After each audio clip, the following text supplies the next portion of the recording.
বাংলাদেশ আওয়ামী লীগের কার্যক্রমের উপর নিষেধাজ্ঞা দিয়েছে অন্তর্বর্তীকালীন সরকার। প্রশ্ন হচ্ছে যে ৫ আগস্টের পরে দীর্ঘ সময় কেটে যাওয়ার পরে এই সিদ্ধান্তটা আসলো এবং তার জন্য শিক্ষার্থী বা বিভিন্ন রাজনৈতিক দল তাদের রাজপথে আন্দোলন করতে হয়েছে। আন্দোলনের পরে বা আন্দোলনের বা দাবির মুখে এই সিদ্ধান্ত নিতে হলো কেন? ধন্যবাদ আপনাকে। সেই সাথে আজকে সম্মানিত আলোচক আপনারা যারা যুক্ত আছেন দুজনকে শুভেচ্ছা জানাচ্ছি, সম্মানিত দর্শকদেরকে শুভেচ্ছা জানাচ্ছি। দেখুন, বর্তমান অন্তর্বর্তীকালীন সরকার, এই সরকার বাংলাদেশের গণমানুষের আকাঙ্ক্ষা পূরণের জন্যই কিন্তু এই সরকার একটা ফ্যাসিবাদের পতনের পর গণ অভ্যুত্থানের মাধ্যমে ফ্যাসিবাদের পতনের পর এই সরকারের কাছে জনগণ এবং সকল মুক্তিকামী জনতা, ছাত্র জনতা, সকল রাজনৈতিক দল আস্থা রেখে কিন্তু দায়িত্ব অর্পণ করেছে।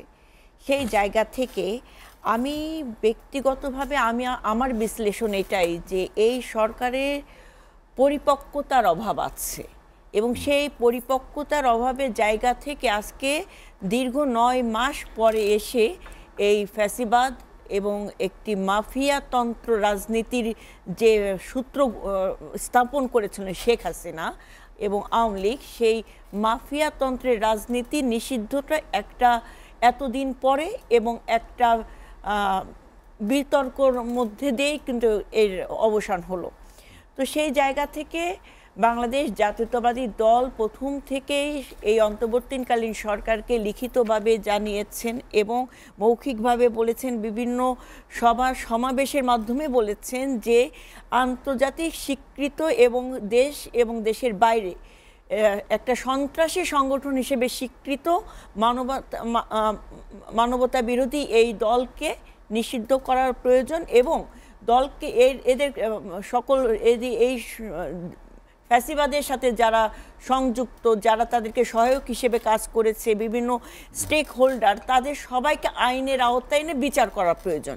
এটা বিএনপি কিন্তু প্রথম থেকে বলছে যে আইনের আওতায় এনে বিচারিক প্রক্রিয়ার মাধ্যমে এই সংগঠনকে নিষিদ্ধ করা প্রয়োজন। এখন আপনাকে দীর্ঘ ৯ মাস পরে এখন আপনাকে একটা জনগণের মধ্যে এক ধরনের শঙ্কা কাজ করছে, কারণ জনগণ মনে করছে যে ফ্যাসিস্ট সরকারের সাবেক রাষ্ট্রপতি আব্দুল হামিদ সাহেব যেভাবে গভর্নমেন্টের ছত্রছায়ার মধ্য দিয়ে দেশ ত্যাগ করেছে, সেই ঘটনাকে আড়াল করার জন্য অন্তর্বর্তীকালীন সরকার এই নাটক মঞ্চস্থ করেছে বলে অনেকের এটা ধারণা।